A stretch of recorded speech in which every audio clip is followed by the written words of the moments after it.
No, gracias a vos por la invitación. Y bueno, la idea es justamente llevar al tracto normal de la gente para que la gente comprenda y vea que no es tan difícil lo que se está trabajando dentro de la comisión, ¿no? Bueno, primero, quizás todavía no se esté trabajando, pero sí es lo que se habla mucho en la gente. El año pasado se ha trabajado muchísimo en lo que era el aborto, por ejemplo. ¿Cómo quedó ese tema? Porque hay algunos indicios de que este año ya lo quieren poner de nuevo, se quiere tratar de nuevo en la comisión. ¿Cómo se habla de esto? A ver, el proyecto que se elaboró, que estuvo a cargo del doctor Mariano Borinsky, de redacción de un proyecto para modificar el Código Penal en su integridad. Tengamos en cuenta que tenemos un código de 1921 con más de 900 modificaciones, lo cual ya ha cumplido un tiempo, casi 100 años de aplicación, y esas modificaciones han ido trayendo que se produzca un desbalance dentro del el propio código con la incorporación de leyes especiales. Entonces fue un trabajo de contención muy grande en donde se fueron incorporando también aquellas leyes que fuimos sancionando en estos años. Entonces, dentro de ese gran paquete, que de unos 300 y algo de artículos se pasan a 500 y más artículos en el Código Penal, está integrado o está amparado el tema del aborto. El año pasado significó un abordaje muy profundo este tema y sí que lo fue, la sociedad y la ciudadanía estuvo enterada y se fue incorporando a este gran debate. Yo siempre lo dije, me parecía muy bueno que eso suceda, porque eran temas tabú dentro de la Argentina y más en el Congreso, pero bueno, ahora hay que verlo dentro de un aspecto integral, ¿no? El Código Penal, ojalá que se pueda avanzar en ese tema en la Cámara de Senadores y bueno, vamos a hacer espejo también en la Cámara de Diputados. Ya me comuniqué con el presidente de la comisión para ir trabajando, porque después pasará a la Cámara de Diputados. Lo vivimos nosotros desde acá, estuvimos presentes también en el Congreso. Ojalá que eso se trate y de forma aparte, ojalá que se trate con respeto, porque de verdad no hubo respeto ni adentro ni afuera. Sí. Es un tema que hay que plantearlo como sociedad también. Tiene que ver con la maduración que tiene la sociedad. ¿Estamos maduros para aceptar las diferencias de los demás o no? Otro tema, que vamos a hablar de jóvenes, que también se está tocando, que es la responsabilidad penal juvenil. Esto de que se baja los años para que un menor sea imputado, no se baja. ¿Cómo se está tocando esto? Bueno, respecto de ese tema también se trabajó durante mucho tiempo. Tengamos en cuenta que la actual ley de minoridad es de la época del proceso, ¿sí? Y esto se ha mantenido durante todo este tiempo. Hubo en el 2009 un intento de modificar esta ley de minoridad, decreto, vuelvo a decir, de la dictadura, y quedó, fue media sanción y quedó y no se pudo avanzar más. Existen alrededor de 90 proyectos presentados en todo este tiempo, desde la restauración de la democracia hasta la actualidad, presentados por todos los bloques, lo cual demuestra el interés en modificar esta ley o este decreto que se aplica. Le hago una pregunta en esto. Si, por ejemplo, ampara a dónde iría este menor, a una cárcel común, a un penal común, a una dependencia especial. En primer lugar, no hablaríamos de cárceles para los menores, o en realidad el término son jóvenes, adolescentes en conflicto con la ley penal. Esto no es un régimen, es un sistema, es mucho más abarcativo, en donde la Argentina hoy en día está en incumplimiento ante advertencias internacionales. Hay algunas advertencias que son vinculantes y otras no. Tengamos en cuenta que nosotros firmamos o nos adherimos a la Declaración de los Derechos del Niño en el año 90, que en el 94, cuando se reforma la Constitución Nacional, adquiere jerarquía constitucional y el Estado Nacional está en incumplimiento. Lo que hizo que muchas provincias vayan avanzando para ir conteniendo justamente este vacío. Tenemos un sistema en donde se sigue hablando de leyes que han sido derogadas en nuestro país, como el patronato. Se le deja una facultad muy abierta a los jueces, discrecional, de qué hacer con estos jóvenes en conflicto con la ley penal. Se mezcla, María Eugenia, se vincula y no hay una diferencia entre los jóvenes en conflicto o vulnerables, altamente vulnerables, por índices o por un montón de situaciones con jóvenes en conflicto con la ley penal, como si todo significaría lo mismo, y no es así.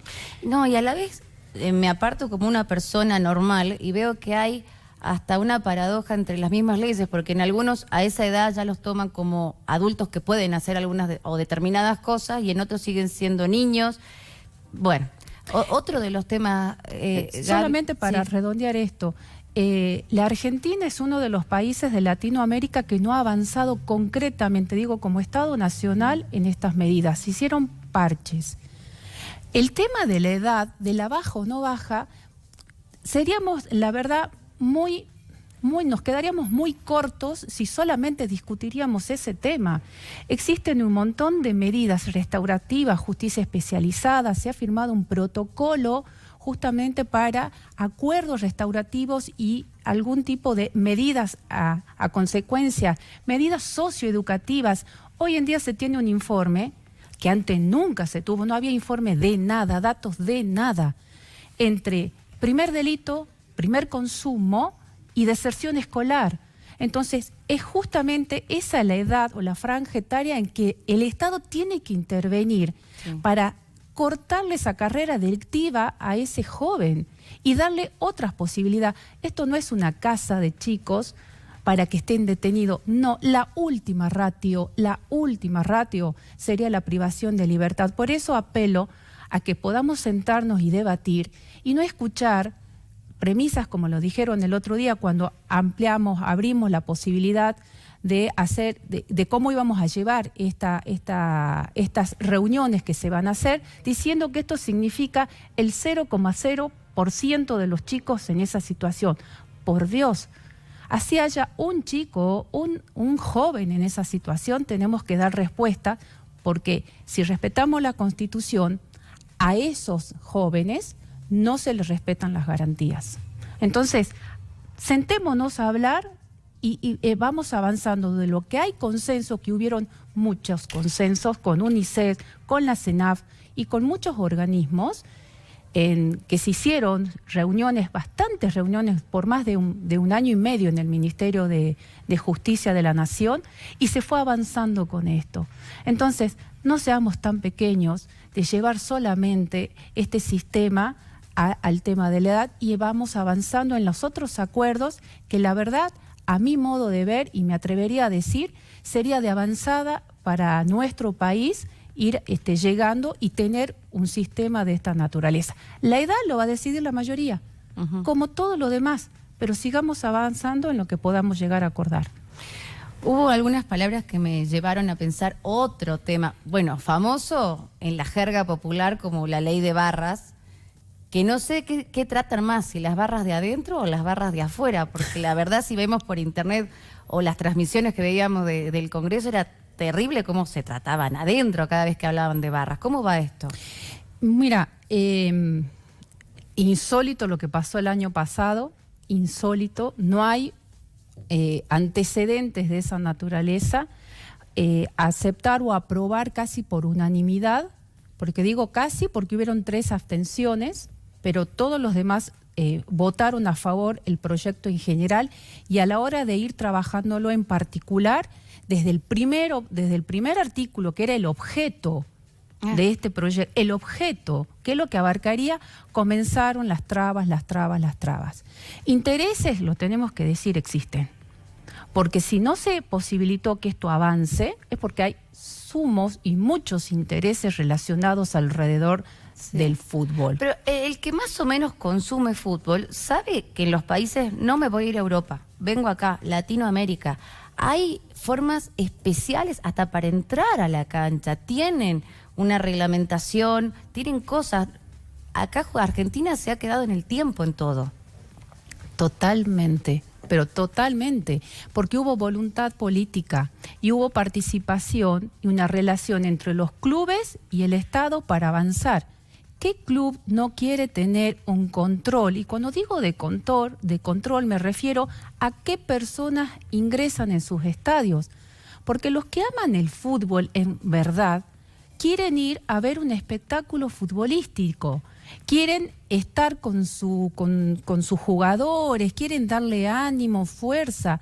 No quieren barras, mafias que se organizan alrededor de los mismos solamente para provecho personal. Eso es lo que no se quiere.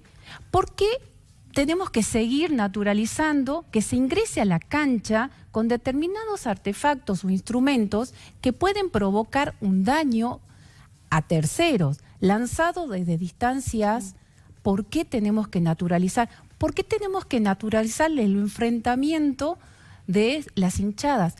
¿Por qué no tenemos que consolar en que en un espectáculo futbolístico no puedan estar los que están a la par de cada uno de los equipos que van a la cancha? ¿Hace cuánto que en la Argentina no se ve eso? Entonces, he visto que hay un montón de cosas que se van poniendo palos en la rueda para que esto no avance. Por eso se decidió este miércoles, y lo digo, la semana pasada ya invitamos desde el plenario con el diputado Scioli, que conformamos el plenario de comisión, a algunos exponentes del fútbol. Bueno, esa era la pregunta. ¿Dirigentes políticos de clubes están invitados, por ejemplo, acá, de Gimnasia, están invitados a exponer? Con el presidente de Deporte hemos armado una lista de 6 para que vayan, que nos creyeron representativos, ¿sí? Y después se dejó abierto a los integrantes de cada una de las comisiones que integran el plenario para que inviten, que acerquen a la comisión y se hagan las invitaciones correspondientes. Para esa segunda reunión todavía no tenemos fecha, pero sí la tenemos para este miércoles a partir de las 15 horas, en donde se invitó al director de la AFA, Superliga, de fútbol agremiados y de árbitros. Sí. Y también a quien está a cargo de Tribuna Segura, que es Guillermo Madero, que viene trabajando y se viene haciendo un trabajo muy bueno respecto a medidas de prevención. Y acá me quiero detener porque en estas medidas de prevención el Ministerio de Seguridad de la Nación avanzó en este tema armando un registro, pero ese registro lo tienen que dar los clubes, de personas dentro de sus clubes que son violentos, para evitar que ingresen a los espectáculos futbolísticos. Es sorprendente el número de personas que han sido imposibilitadas, ya sean por resoluciones administrativas, a ingresar a estos espectáculos, pero María Eugenia, porque son violentos, no es porque quieren al fútbol, es porque son violentos, quieren generar disturbios. ¿Por qué tenemos que seguir aceptando que haya un negociado detrás de la reventa de entradas? Vos lo dijiste recientemente, no nos vayamos del Atlántico para el otro lado, nos quedemos aquí en América Latina. Perú avanzó, Uruguay avanzó, México avanzó, Ecuador avanzó, Brasil avanzó.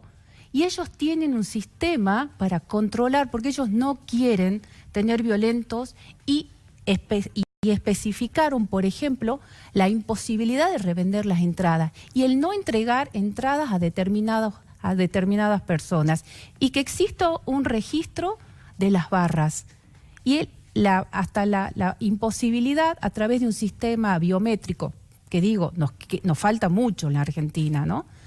Pero un control mínimo tiene que haber. No se hizo. La Argentina estuvo en statu quo, lo cual me hace pensar, y a muchos nos hace pensar, ¿por qué el statu quo en estas organizaciones? ¿Por qué relacionar el fútbol con la política? Y la violencia. Entonces, eso es. Y queremos apuntar para arriba, no para abajo. Me quedo con eso. Gracias. Gracias a vos.